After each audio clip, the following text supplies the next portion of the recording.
Hi there guys, Sasha here from TT Liquor.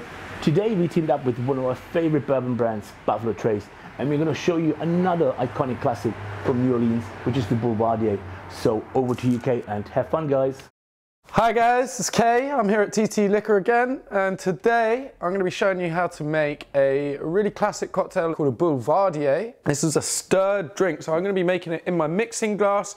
You could just as easily just make this in the glass that you're going to serve it in. Right, first thing going in there is going to be my bourbon. I'm using this lovely Buffalo Trace bourbon, and I want 1 shot or 25 mils of my bourbon.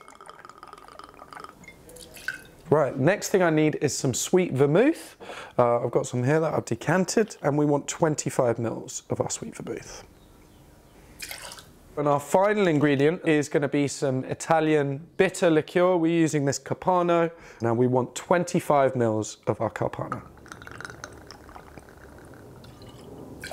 So I'm going to go ahead and fill that up with some ice. Fantastic, and now I'm just going to give it a good stir for maybe about kind of 20 to 30 seconds. So here we go.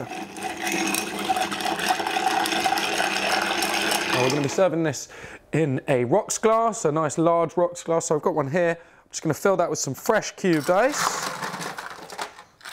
And I'm going to take my julep strainer and just strain my Boulevardier over that ice, like so.